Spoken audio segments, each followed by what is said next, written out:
रामायण के बारे में जानने की जिज्ञासा हर किसी को होती है, परंतु रामायण में कुछ ऐसी घटनाएं घटित हुई हैं जिनके परिणाम खुद भगवानों को भी झेलने पड़े हैं। एक ऐसी ही घटना हुई थी श्री राम के साथ। दरअसल यह बात उस समय की है जब वानर राजा बाली किष्किंधा का राजा हुआ करता था। बाली के पिता का नाम वानर श्रेष्ठ रक्ष था।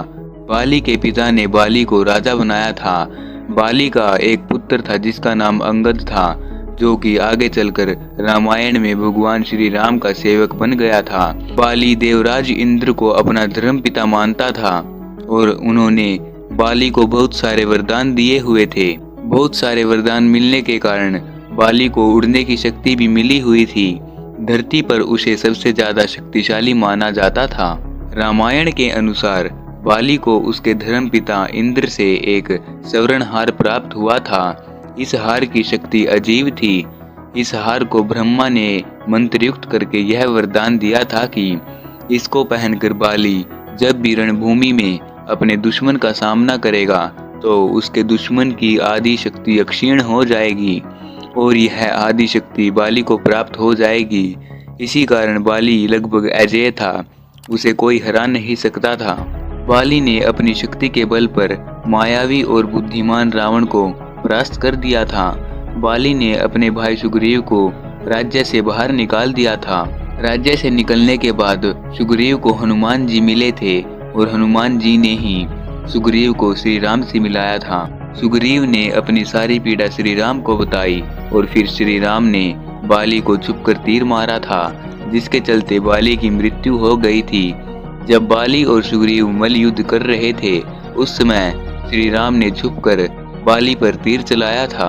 प्रभु श्री राम ने कोई अपराध नहीं किया था, क्योंकि बाली को श्री राम ने सिर्फ सुग्रीव की रक्षा करने के लिए ही मारा था। परंतु बाली के मन में यह शंका थी कि श्री राम ने उसे छुपकर मारा था। जब प्रभु श्री राम ने कृष्ण अवतार लिया तब इसी बाली ने जरा नामक बहेलिये के रूप में नया जन्म लेकर श्री कृष्ण को हिरण समझकर मारा था, जब वह एक पेड़ के नीचे विश्राम कर रहे थे। दरअसल श्री कृष्ण ने द्वारका में अपना निवास स्थान बनाया था और सोमनाथ के पास स्थित प्रभासक क्षेत्र में उन्होंने देह छोड़ दी। भगवान कृष्ण इसी प्रभासक क्षेत्र में अपने कुल का नाश और महाभारत में हुए बहुत ही ज्यादा विनाश के कारण बहुत ज्यादा व्यथित हो गए थे। वे तभी से वहीं रहने लगे थे। एक दिन वे एक वृक्ष के नीचे विश्राम कर रहे थे, तभी किसी बहेलिये ने उनको हिरण समझकर तीर मार दिया था। यह तीर उनके पैरों में जाकर लगा था और तभी उन्होंने देह त्यागने का निर्णय ले लिया।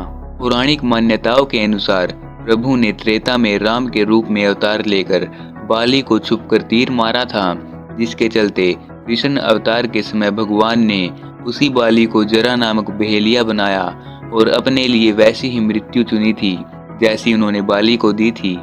जब उस बहेलिये ने वहां जाकर श्री कृष्ण को देखा तो उन्हें एहसास हुआ कि उसने किसी आम आदमी को नहीं मारा, बल्कि मानव की देह धारण करके पृथ्वी पर आए साक्षात भगवान की देह पर अपने तीर चलाए हैं। वापस उसी स्थान पर जाकर गोविंद गोविंद कहते हुए उस बहेलिये ने समुद्र में समाकर अपने प्राण त्याग दिए थे। जिस स्थान पर जरा ने श्री कृष्ण को तीर मारा था उसे आज भालका तीर्थ कहा जाता है। वहां बने मंदिर में वृक्ष के नीचे लेटे हुए कृष्ण की प्रतिमा भी है। उसके समीप ही हाथ जोड़े जरा खड़ा हुआ है प्रतिमा के रूप में। इस तरह बाली ने अपनी मृत्यु का बदला अगले युग में ले लिया था। तो दोस्तों, कैसा लगा आपको यह वीडियो देखकर? अपना एक्सपीरियंस कमेंट सेक्शन में जरूर बताएं। साथ ही साथ वीडियो अच्छी लगी हो तो इसे एक लाइक जरूर करें और ऐसी ही इंटरेस्टिंग वीडियोस देखने के लिए इस चैनल को जरूर सब्सक्राइब करें।